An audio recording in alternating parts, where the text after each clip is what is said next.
저희들이 야고보서를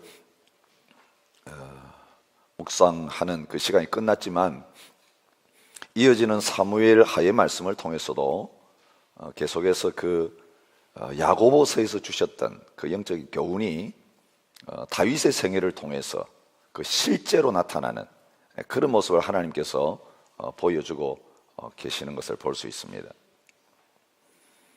특별히 하나님께서 중요하게 다루시는 게 뭐냐, 우리가 얼마나 능력이 있어서 많은 일을 하는가 하는 그것을 중요하게 보지 않으시고 오늘 우리의 성품이 어떠한가, 그것을 하나님께서도 중요하게 여기시는 것을 말씀하고 계시는 것을 보게 됩니다. 우리는 성령의 은사들에 관심이 참 많습니다. 그래서 그 은사 받아서 드러내고 뭔가 큰 일을 하는 데 관심이 많이 있습니다. 그런데 하나님께서는 성령의 은사로 큰 일 하는 것보다 오늘 우리가 성령의 열매를 맺는 사람들이 되기를 원하고 계십니다.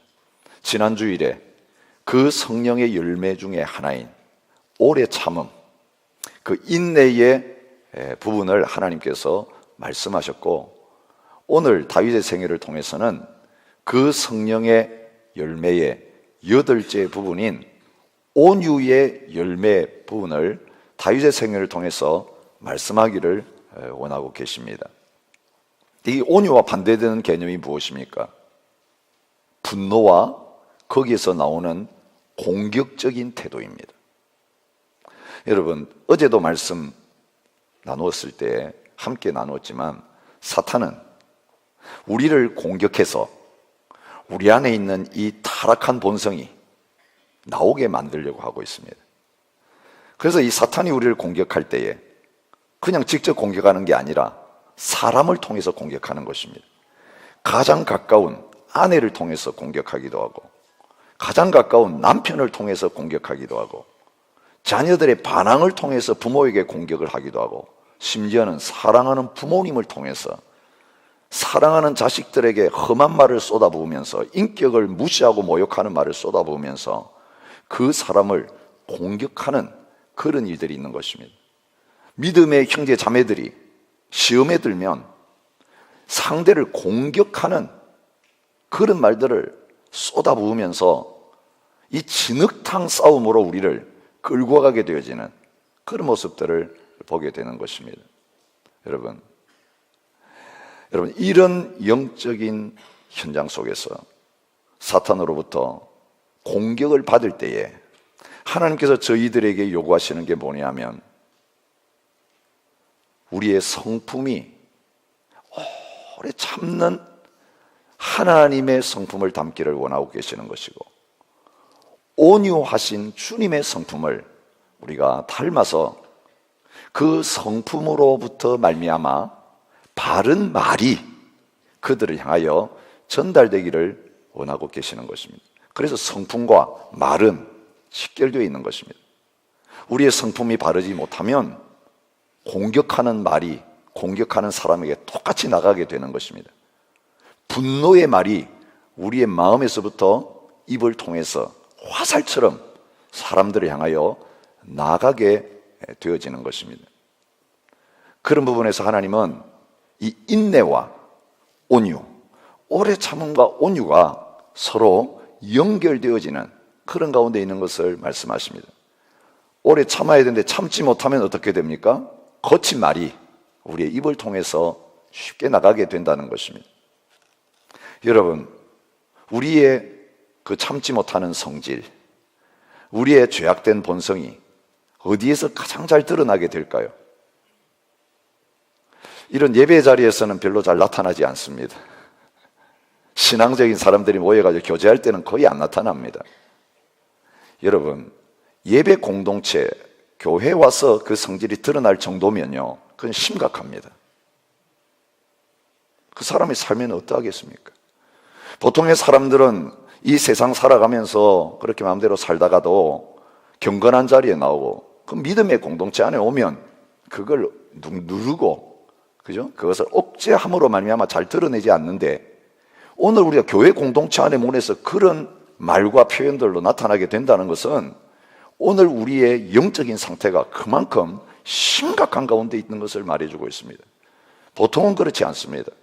교회 공동체 안에서는 다 자비롭고 온유하고 겸손하고 부드러운 사람처럼 보이지만 실제 삶의 현장에 들어가면 우리의 본색이 나타나는 경우들이 참 많이 있습니다. 여러분, 제가 한 목사님을 부교육자로 모신 적이 있습니다. 그분이 처음이자 마지막이었습니다. 제가 부교육자의 생활은 전도사 때 한 번 해본 적이 있기 때문에, 그 다음에는 바로 단독 목회로 나갔기 때문에 단 한 번의 목사님을 모신 적이 있습니다. 그 목사님의 인격이 드러나는 현장을 저는 부교육자로 있으면서 보았습니다. 언제 드러나느냐 하면요, 그 목사님 차를 가지고 계셨어요. 그 당시에 자가용 가지신 목사님이 많지 않았는데 목사님 차를 가지고 계셨습니다. 저희 부교육자들 데리고 어딘가를 이제 데리고 신방을 하기도 하고 또 모임에 가기도 하고 그럴 때 동승을 했습니다. 목사님이 운전을 하셨습니다. 저희들은 운전 면허도 없었기 때문에. 근데 목사님이 운전하실 때에 그 입에서 전혀 목사님답지 않은 말이 툭툭 튀어나온 것을 보면 저는 충격을 받았습니다. 예. 쌍스러운 욕이 그냥 툭 튀어나오는 거예요. 언제 튀어나오느냐? 옆차가 확 끼어들었을 때, 앞에서 갑자기 섰을 때.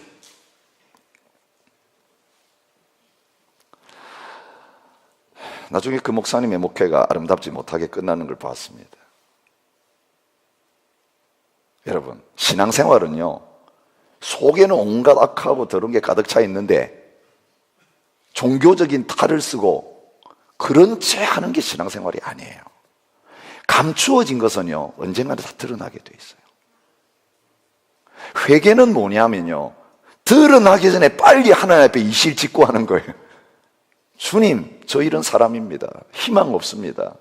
주님 안 도와주시면요, 저 그럴듯하게 보이지만 이거 망합니다. 이대로 가면 끝장나게 돼 있네요, 하나님. 여러분, 가면을 벗어 던지고 하나님 앞에서 있는 모습 그대로 나가서 이거 좀 도와달라고 주님의 은혜를 구하면서 나가는 것이 참된 신앙의 모습이고 회개 모습입니다. 벌거벗고 나가면 주님이 옷을 입혀주십니다. 있는 모습 그대로 나가면 주님께서 씻어주시고 새롭게 해주셔서 바꾸어주시는 그런 은혜가 있어지게 되는 것입니다. 특별히 오늘 이 온유함과 반대되는 이 분노의 문제들을 우리가 너무 쉽게 생각하는 경향이 많습니다. 어떤 분들은 그렇게 이야기합니다. 나는 뒤끝이 없습니다. 여러분, 누가 뒤끝이 있고 싶어서 뒤끝이 있겠습니까? 여러분, 급한 마음으로 자기 감정을 다 쏟아내는 사람 다 쏟아내는데 무슨 뒤끝이 있겠어요? 그걸 쏟아내지 못하고 눌러가면서 사니까 화병이 생기는 거죠. 여러분, 할 말 다 하고 감정 다 표현하는 사람은요, 정신적인 문제는 별로 없지만 그 사람에게는 관계 문제가 심각합니다. 한 목사님에게 자매님이 찾아와서 이 분노에 관한 문제를 상담을 했다고 합니다. 저는 너무 작은 일에 쉽게 폭발을 합니다. 그렇지만 뒤가 없습니다. 금방 풀어버립니다. 꿍 하는 사람하고는 저는 근본적으로 달라요. 1분도 안 돼서 그 사람하고 툭툭 털고 또 새롭게 시작할 수 있습니다. 그때 목사님이 그 부인의 눈을 들여다보면서 아주 정중하게 말씀했다고 합니다. 예, 자매님, 총도 그렇습니다. 한 방이면 끝나지만 그 총 맞은 사람은 죽습니다. 여러분, 그렇습니다. 여러분, 내가 쏟아낸 말 한마디가 그 사람의 심령에 화살처럼 박혀가지고 한평생 힘들게 하고 어렵게 하는 경우가 있습니다. 여러분, 한 부부가 부부싸움을 하다가 남편이 계속해서 공격하는 아내를 향해서 Shut up! 입 닥쳐! 그렇게 쏟아부었는데요, 그 이후에 그 아내가 죽을 때까지 말을 하지 못하는 상태로 한평생을 힘들게 보냈다라고 하는 실제적인 사례를 읽어본 적이 있습니다. 부모들이 아이에게 화나가지고 쏟아버린 그 단 한마디의 말 때문에 나는 인생의 낙제생이다, 나는 쓸모없는 놈이다, 나는 양식 축내는 놈이다, 나는 희망이 없는 놈이다, 이 잘못된 자상을 가지고 한평생 무슨 일을 해도 그 부모에게 들었던 그 한마디 자기에 대한 잘못된 말이 한평생 따라다니면서 그의 인생의 그림자를 드리우는 그런 경우들이 얼마나 많은지 모릅니다. 오늘날 이 세계 속에서요, 또 한국 사회에서 이 분노를 조절하지 못해서 이제 병적인 상태까지 가는 경우들이 많습니다. 요즘 들려오는 모든 끔찍한 살인 사건, 과거에는 별로 일어나지 않았던 일인데 왜 그렇게 자주 일어나는가? 분노를 조절하지 못하는 그 질병, 우리가 가르쳐서 분노 조절 장애라고 그렇게 표현하는 그런 현상 때문에 생긴다고 의사들이 진단을 내리고 있습니다. 혹시 우리가 그런 자리에 있지 않은지 여러분 도움을 드리기 위해서 내가 이 분노를 제대로 조절하면서 살아가고 있는가 진단할 수 있는 자가진단 질문 몇 개를 여러분에게 던져보겠습니다. 하는 일이 잘 안 풀리면 금방 포기하고 좌절감을 느낀다. 성격이 급해서 어떤 안 좋은 말 들으면 금방 흥분하는 편이다. 내 앞에서 다른 사람이 잘못하는 것을 보면, 특별히 나에 대해서 잘못하는 걸 보면 넘어가지 못하고 반드시 그 문제를 짚고 문제를 일으키게 된다. 반대로 내가 잘한 일을 했으면 반드시 인정받아야 되고 인정받지 못하면 마음속에서 화가 일어난다. 항상 다른 사람들이 나를 무시하는 것 같고 억울하다라는 생각을 할 때가 많다. 화가 날 때에 종종 물건을 집어 던지기도 한다. 중요한 일을 앞에 두고 화가 나가지고 그 일을 망친 경험이 있다. 내 잘못을 다른 사람 잘못으로 돌리면서 화를 낼 때가 있다. 화를 내게 되면 그게 잘 안 풀려가지고 나중에는 푹 받쳐서 울어본 적이 있다. 게임을 할 때 의도대로 되지 않으면 화가 쉽게 난다. 화가 나면 상대방에게 거친 말과 함께 폭력을 행사한 적도 있다. 내 안에서 일어나는 분노의 감정을 내가 어떻게 할지를 몰라서 나도 당황해 본 적이 있다. 이 12개의 질문인데요, 4개에서 8개 정도의 동의를 한 분들은 분노 조절 능력이 조금 부족하다고 할 수 있고 9개 이상 나는 그렇습니다라고 했을 경우에 전문의의 상담을 받아야 될 정도의 심각한 상태다. 그렇게 진단을 내리고 있습니다. 하나님께서 오늘 다윗을 통해서 분노할 수밖에 없는, 공격할 수밖에 없는 상황 속에서 그런 사람들을 어떻게 온유함으로 대하고 있는가, 그것을 보여주십니다. 여러분, 다윗을 하나님이 왕으로 세우시면서 광야 훈련을 통해 가장 오랫동안 훈련시키신 것이 다윗의 성품입니다. 사울의 기름 부으심을 하나님 취소하시고 그를 폐위하시고 다윗에게 기름 부으셨는데도 사위를 데려가지 않으셨습니다. 오랜 세월 사울이 다윗을 미워하며 공격하며 죽이려고 추격하게 하시는 그런 상황 속에 있게 만드셨습니다. 그리고 사울이 죽었는데도 어떻게 됐습니까? 아브넬이라고 하는 사울의 군대 장관이, 실권자가 자기가 계속해서 뭔가 실권을 잡기 위해서 그 사울의 아들인 이스보셋을 허수아비 왕으로 세워놓고 2년 동안이나 반역하는 그런 일이 일어난 것을 오늘 우리가 묵상하는 사무엘하 2장의 말씀을 통해서 보게 되는 것입니다.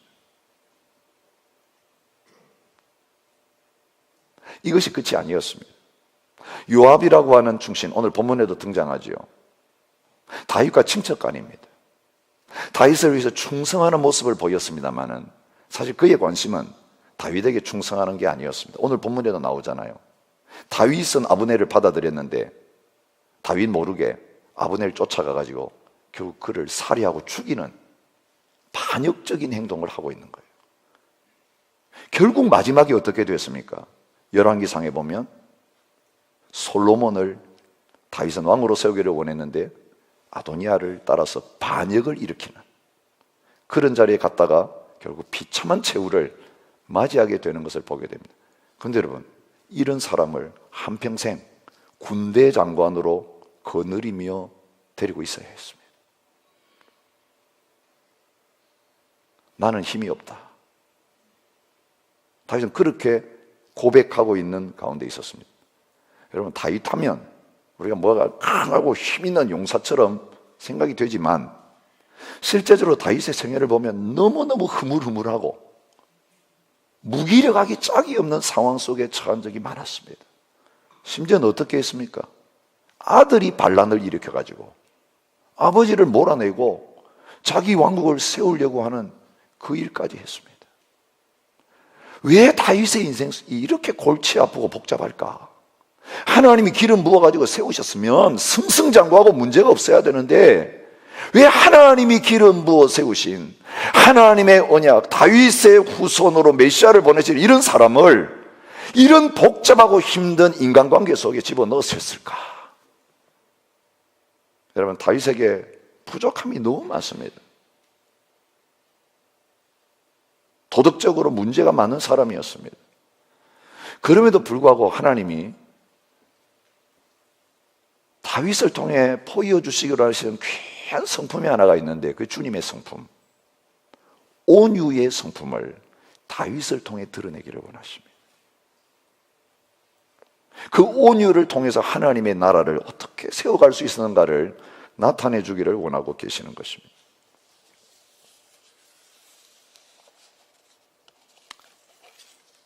하나님께서 아브넬이 기회주의적으로 행동하는 그런 모습을 오늘 성경에 기록하고 계시는 것을 볼 수 있습니다. 아브넬은 이스보셋이 자기가 사울의 첩을 취했을 때 거기에 대해서 책망하는 말 한마디를 듣고 감정이 틀어졌습니다.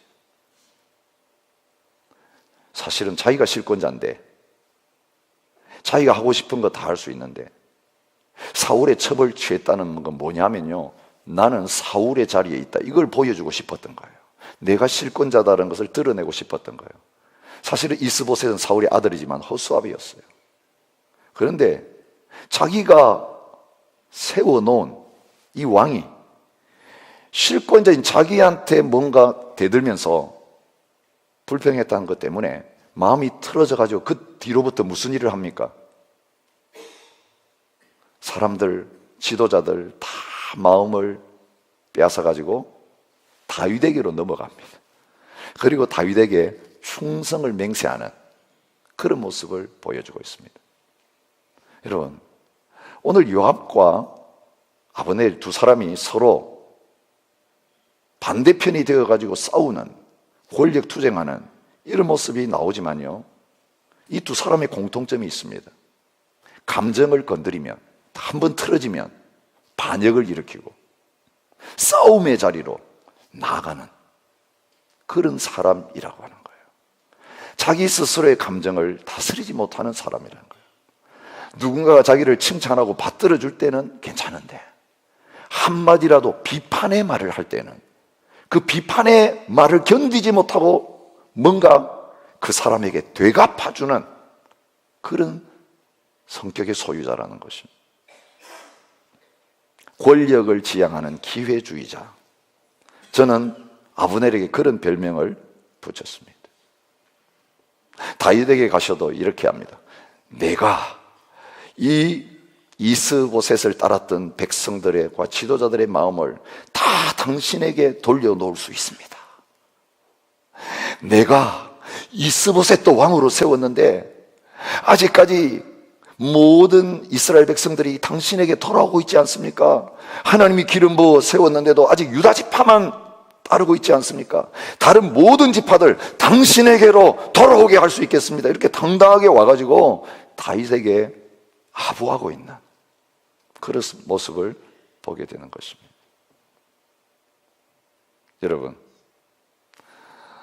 여러분에게 누군가 와가지고 그런 행동을 할 때, 그 속이 환하게 보일 때 여러분 어떻게 반응하시겠습니까?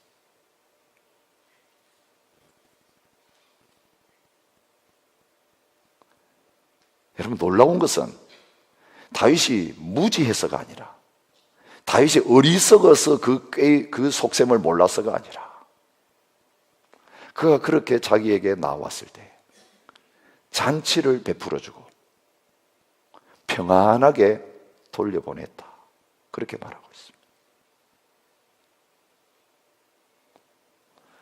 여러분, 이 반대편에 서 있었던 요압은 어떤 사람입니까? 그가 다윗에게 왔다 간 다음에 그 소식을 듣고는 뒤쫓아가 가지고 그를 칼로 죽여버렸습니다. 무엇 때문에 그렇게 했는가? 성경은 기록하고 있습니다. 바로 이 말씀 전에 있었던 일 때문에 그렇습니다. 2장에 보면 양쪽 진영이 서로 싸운 적이 있었는데, 그때 아브넬이 이 요압의 동생인 아비새를 칼로 찔러, 창으로 찔러 죽였습니다. 내 동생을 죽인 원수였습니다. 근데 내 원수가 같은 왕인 다윗에게 와가지고 이제는 항복했을 때, 과거의 라이벌이었는데, 과거의 원수였는데 이제는 한 임금을 모시는 그 자리에서 경쟁자가 된 겁니다. 자기가 이름은 군대 장관이지만 사실은 아브넬이 자신의 군대 장관의 지위를 빼앗아갈 수 있는 경쟁자였습니다. 이 권력투쟁의 현장 속에 그 속셈을 드러낸 것입니다.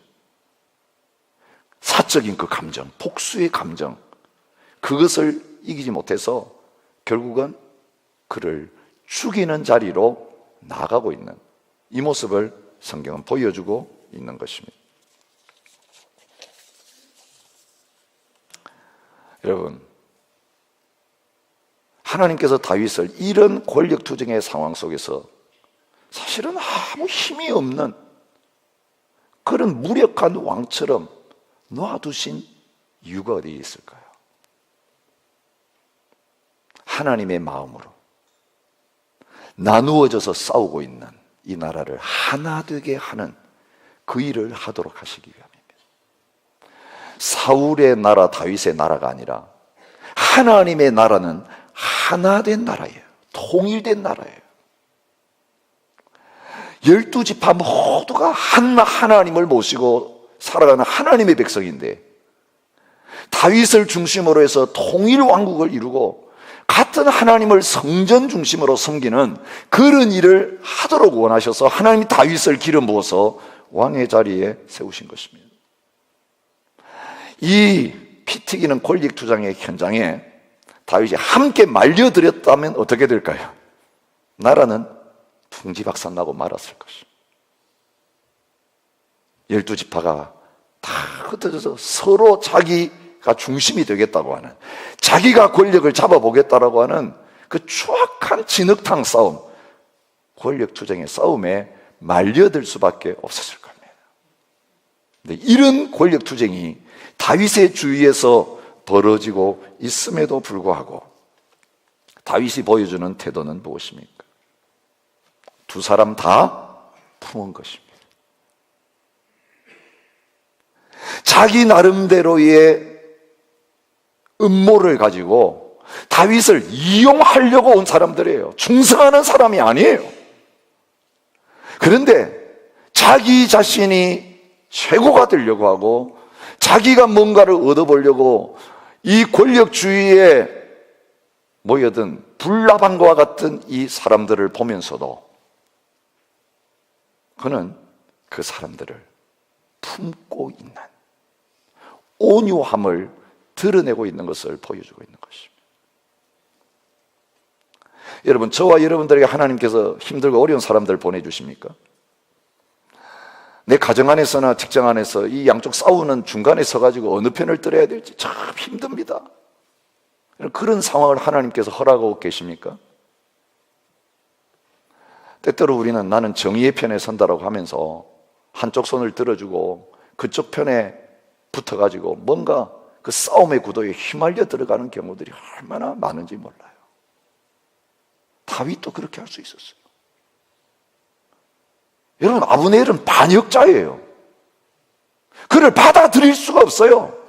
과거에 한 짓이 있는데, 여러분, 요즘으로 말하면 이번에 쿠데타 일으켰던 그 군사령관과 군인들 이제 체포해 놓고 터키 대통령이 다음날 사면령을 내리는 거나 마찬가지예요. 처벌하지 않습니다.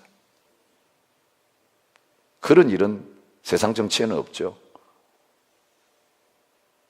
반드시 대가를 지불하게 하겠다.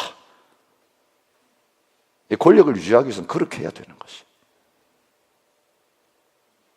다윗은 아브넬을 받아들이고 내가 힘이 없어서 이 요압 때문에 어렵다고 하면서도 하나님이 그를 처리해 주시기를 원한다. 그러면서 자신은 여전히 요압을 군사령관으로 세우면서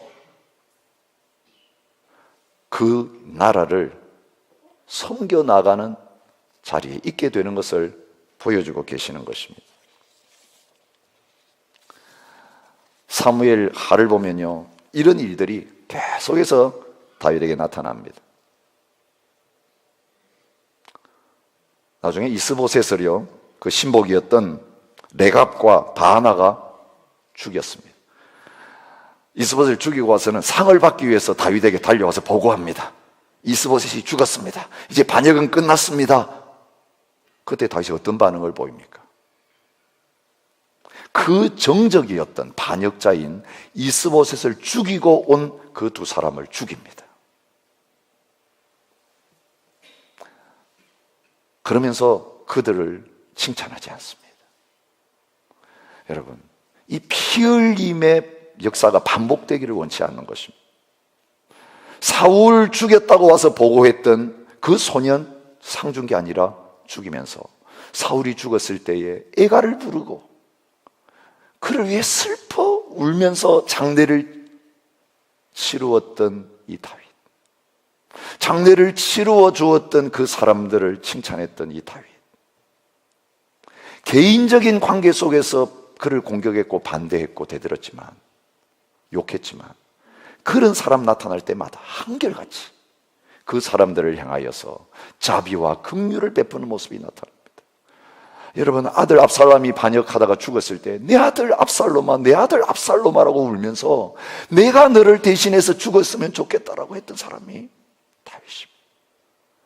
여러분, 후세가 다윗이 도망갈 때, 시므이라고 하는 사람이 다윗이 반역 당해가지고 도망갈 때 저주하면서 티끌을 날면서 욕할 때에도 그를 놔두면 안 됩니다, 허락만 하시면 죽이겠습니다라고 말할 때 허락하지 아니하고 하나님이 욕하시게 하는데 내버려두라, 하나님이 알아서 처리하실 것이다. 이게 사람 맞나? 배알도 없나? 할 정도로 시종일관 그 성격이 어떠하든지 사람이 어떠한지 상관없이요, 개인적인 원수들에 대해서 똑같이 갚아주지 아니하고 분노하지 아니하고 공격하지 아니하고 끝까지 온유함으로 그들을 품고 있는 다윗의 모습을 하나님께서 보여주고 계시는 것입니다. 결과는 어떻습니까? 아브넬도 죽었고 요압도 죽었습니다. 근데 다윗이 처리하지 않았습니다. 하나님의 방법으로 때가 되니까 하나님이 그런 사람들을 심판하셨습니다. 하나님의 심판에 맡기고 자신은 잔치를 베풀어주고 자신은 받아주고 자신은 평안을 유지했을 때에 하나님께서 그들의 잘하고 잘못한 것에 대해서 엄격하게 처리하시고 심판하시는 모습을 보여주고 있습니다. 사울의 집은 점점 망해가고 다윗의 집은 점점 강하여져가는 역사가 일어났다고 성경은 말하고 있습니다. 나중에는 모든 이스라엘 지파가 다 와가지고 다윗을 왕으로 세우는 결과가 일어났습니다. 누구 때문에요? 아브넬 때문에 그렇게 한 게 아니라 하나님이 그 마음을 돌려주신 것입니다. 만군의 하나님 여호와께서 함께 계시니 다윗이 점점 강성하여 가니라. 이것이 하나님의 역사를 통해 하나님이 드러내기를 원하시는 거예요.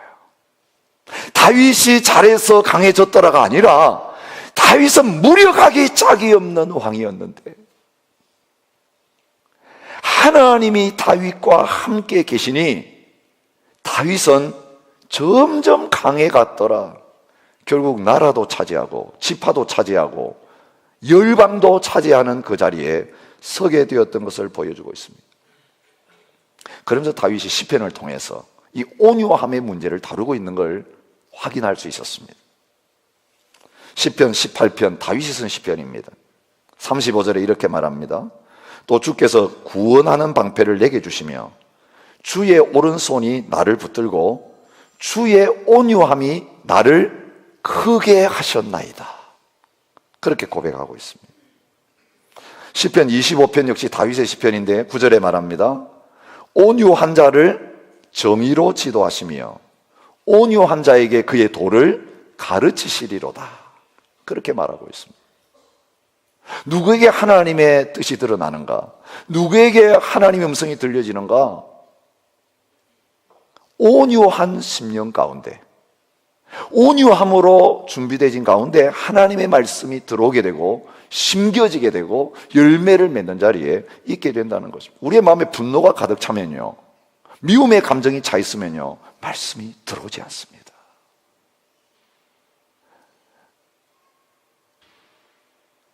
오늘 내 마음이 온유하고 부드러워지면 하나님의 뜻이 분명히 드러나게 되고 하나님의 말씀이 깨달아지게 되는 그런 자리에 서게 되는 것입니다. 시편 37편은요, 온유함과 관련해 가지고 아주 중요한 말씀이 나와 있습니다. 온유한 자들은 땅을 차지하며 풍성한 화평으로 즐거워하리로다. 11절의 말씀이에요. 여러분, 공격당할 때에 사람들로부터 부당한 대우를 받고 억울한 일을 당했을 때에 어떻게 해야 되는가를 이 37편이 말하고 있습니다. 내 길을 여호와께 맡기라. 여호와를 의뢰하고 선을 행하라. 여호와를 기뻐하라. 여호와 앞에 잠잠하고 참고 기다리라.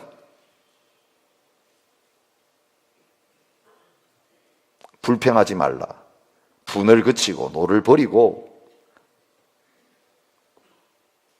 여러분, 하나님 앞에서 이런 인간관계 속에서 승리하는 비결, 점점 더 강해질 수 있는 비결, 함께 겨루고 함께 싸워보겠다고 나서면 안 되고 잠잠히 하나님을 바라보고 하나님만 의지하는 가운데 있게 되어질 때에 오늘 우리가 이 온유함의 자리에 서게 된다고 말씀하시는 거예요.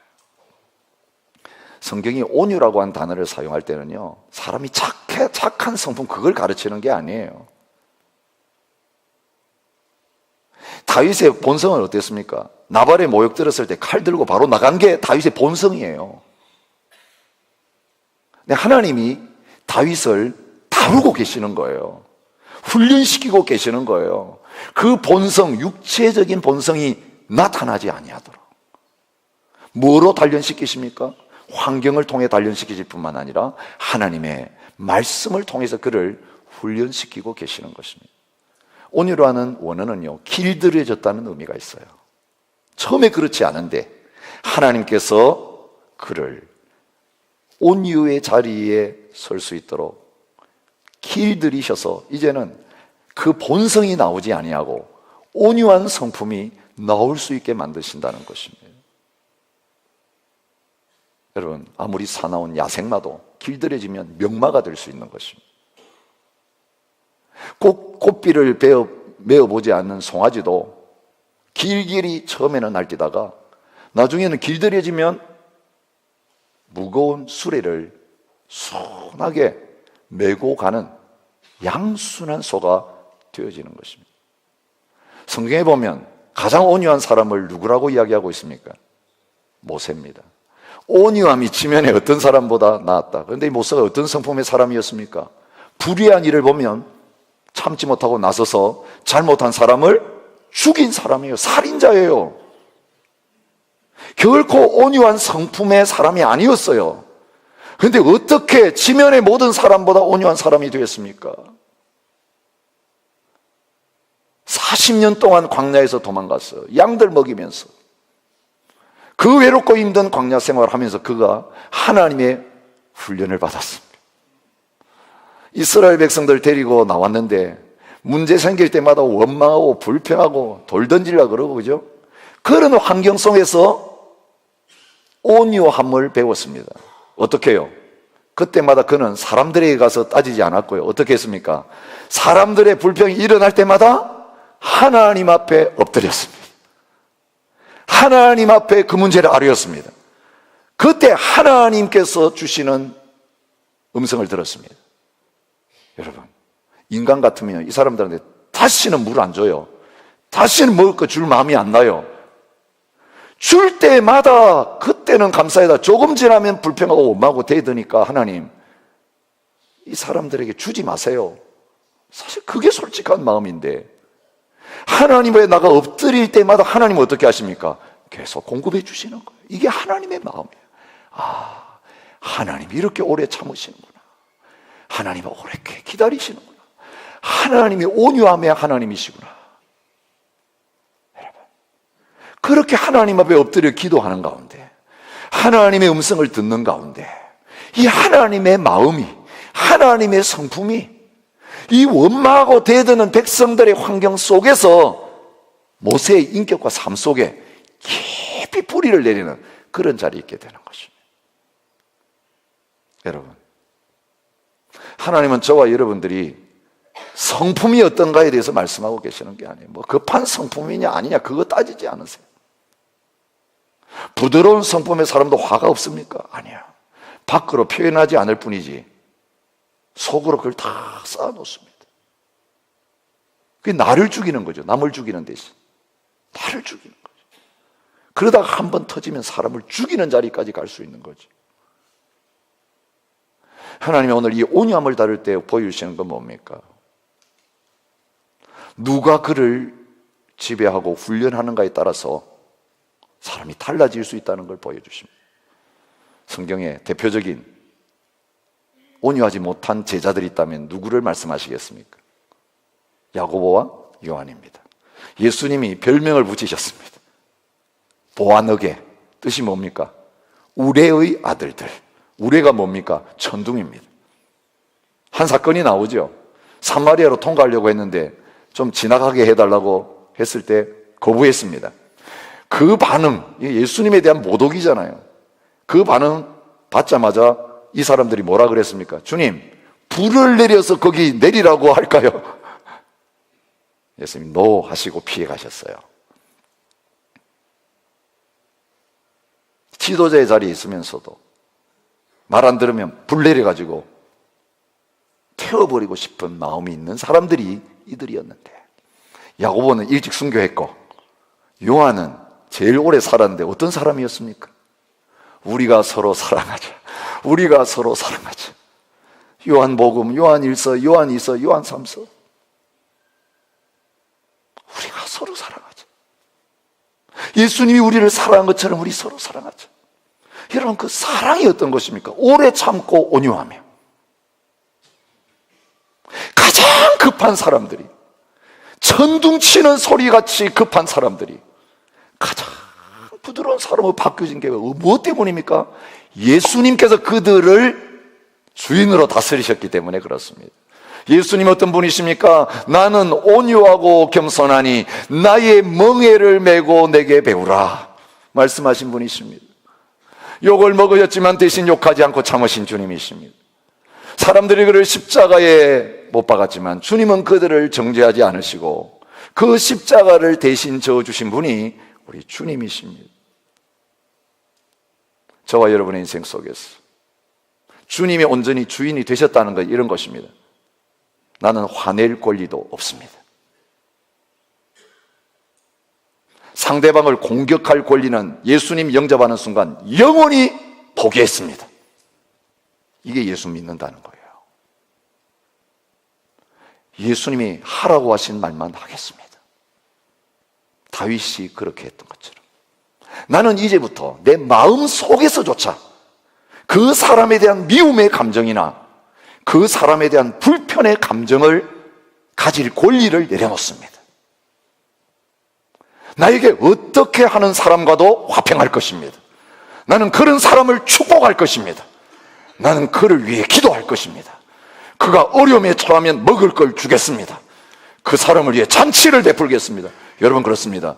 우리 어르신들이 너무너무 잘 이 원리를 표현했어요. 미운 놈 떡 하나 더 줘라. 실제로 한번 해보세요. 그렇게 할 때 우리 마음이 바뀌어요. 축복할 때 마음이 바뀌어요. 그를 위해 기도할 때요, 처음에는 막 부들부들 떨면서 막 하나님 벌 주세요라는 마음으로 기도의 자리에 나갔는데 기도하다 보면 주님 저를 바꿔주세요. 제 마음을 다스려 주세요. 그 사람이 너무 불쌍합니다. 몰라서 그렇게 하고 있어요. 먼저 믿은 내가 참아야지. 오래 믿은 내가 참아야지. 은혜 받은 내가 참고 주님처럼 그를 사랑하고 섬김으로 변화시켜야죠. 여기 주님께서 저와 여러분들을 향하여 주시는 은혜인 것입니다. 주님의 마음을 가장 잘 닮은 정치가 한 사람을 소개하겠습니다. 여러분 잘 아시는 분이죠. 링컨이라고 하는 믿음의 사람이에요. 링컨에게는 정적이 너무 많았습니다. 사실 링컨 사진 보면 아시다시피 인물이 별로예요. 사람들은 원숭이라고까지 놀렸습니다. 가정 배경 별로입니다. 너무너무 가난한 가정이었어요. 우리 잘 알잖아요. 저도 어릴 때 링컨에서 들은 이야기 중에 기억나는 건요, 막 집에 물이 새고 어머니가 돌아가실 때 일찍 돌아가셨는데 성경 한 권 그 링컨에게 남겨주고 가셨다. 그러니까 자수성가한 사람이에요. 처음 변호사가 돼가지고 일할 때에 스탠턴이라고 하는 변호사가 옆에 있었어요. 미국 명문대 수석 졸업하고 정치인이자 뛰어난 변호사였습니다. 같은 도시에 변호사 사무실을 냈는데 계속 놀려댔습니다. 시골뜨기 고릴라라고 조롱했습니다. 링컨이 대통령이 되었습니다. 내각을 구성할 때가 되었습니다. 법무장관에 바로 그 스탠턴을 앉혔습니다. 주위에 있는 참모들이 난리 났습니다. 각하, 그 사람이 평소에 대통령을 어떻게 대했는지 아시잖아요. 부적격자예요. 지금이라도 취소하셔야 돼요. 그때 그가 이런 대답을 했어요. 나는 수백 번 무시당해도 좋다. 다만 그 사람이 장관이 되어서 우리나라를 튼튼하게 만들고 장관 임무만 잘 수행한다면 아무것도 문제되지 않는다. 원만한 인간관계를 가지고 이 나라 대통령이 됐으니 이 나라 국정을 잘 운영해 나가려면 모든 원수들을 다 내 편으로 만드는 것이 나의 의무다. 안 그렇소? 그 말 한마디에 그 참모들의 입이 다 다물어졌다는 것이. 몇 개월이 지나서 반이라고 하는 은행가가 대통령의 집무실에서 상원이었던 체이스가 나오는 것을 보았습니다. 이 사람이 왜 대통령 만나고 나오나 궁금해가지고 물었습니다. 입각하시게 되었습니까? 예, 재무장관으로 임명받았습니다. 능력으로 보나 학식으로 보나 당신이 링컨보다 한참 위인데 어떻게 그 링컨 밑에 들어가 가지고 일하려고 합니까? 그때 링컨으로부터 재무장관 임명받은 이 사람이 은행가에게 솔직한 본심을 이야기했습니다. 그래서 이 내각에서 일하려는 겁니다. 그래야 제가 더 돋보이죠. 자기 위해서 하는 사람이었어요. 링컨 위해서 한 사람 아니었어요. 여러분, 일러 바치는 사람은 그 말 듣고 또 링컨에게 가서 일러 바칩니다. 사랑하는 성도 여러분, 일부 예배 때 저희 아내가 출석하지 않는 관계로 저희 아내에 대해서 한 말을 제발 예배 끝나고 저희 아내에게 일러 바치지 마십시오. 지난주에도 일러 바친 사람들이 있더라고요. 제가 2부 예배 때는 그런 이야기 안 합니다. 저희 아내는 인터넷은 안 듣기 때문에 모릅니다. 그런데 저희 처남댁이 전혀 인터넷 안 듣는 사람인데 우연히 지난주일 들어와가지고 인터넷 설교를 듣고 또 아내에게 카톡을 날려고 했어요. 과거 이야기를 내가 들었습니다. 여러분, 그냥 여러분이 듣고 사귀셔야 될 거는요, 절대로 카톡 날리지 마시고 이야기하지 마시고, 특별히 안 좋은 이야기 한 거는 하지 마시고 좋은 이야기 한 것만 전달해 주시기를 부탁드립니다. 체이스 같은 사람 쓴 거 잘못입니다. 왜요? 눈이 희둥그레서 물었습니다. 그 사람은 자기가 대통령보다 훨씬 뛰어나다고 생각합니다. 그래요? 그렇게 생각하는 사람들이 또 있습니까? 물었습니다. 아니요. 딴 사람은 모르겠습니다. 왜 물으십니까? 그때 링컨이 대답했습니다. 예, 그런 사람이 있으면 다 데려다가 장관으로 쓰고 싶습니다. 저보다 뛰어난 사람이라면 다 데려다가 장관으로 쓰고 싶습니다. 여러분, 이게 링컨이 배경도 없고 그렇게 부족한 사람이었지만 남북전쟁을 승리로 이끌고 그 하나님의 원리를 그 땅에 실현시킬 수 있었던 비결이에요. 강자가 살아남는다고요? 내가 살아남기 위해서 권모술수를 써야 된다고요? 나를 무시하는데 입 다물고 있으면 나를 우습게 본다고요? 아니요. 온유한 자가 이깁니다. 온유한 자가 땅을 차지합니다. 세상 사람들 그러다가 서로 싸우다가 결국 다 죽는 자리로 갈지 모르지만 하나님 백성들은 하나님이 함께 하셔야 강해질 수 있는데, 하나님이 우리의 마음속에 거하시는 비결이 뭐겠습니까? 주님의 기름 부으심이 끊어지지 않고 계속되어질 수 있는 비결이 뭐겠습니까? 주님의 온유와 겸손함을, 그 오래 참으심을 우리도 붙잡는 것입니다. 주님, 내 말을, 내 감정을, 내 성품을, 내 인격 전부를, 내 인생 전부를 주님이 다스려 주시옵소서. 그리고 주님, 예수 믿고 뭐 큰일 하는 거 원치 않습니다. 세상에서 잘 되는 거 원치 않습니다. 내 유일한 소원이 있다면 나 주님 닮기 원합니다. 여러분, 주님의 성품에 참여하도록 하기 위해서 구원해 주셨잖아요.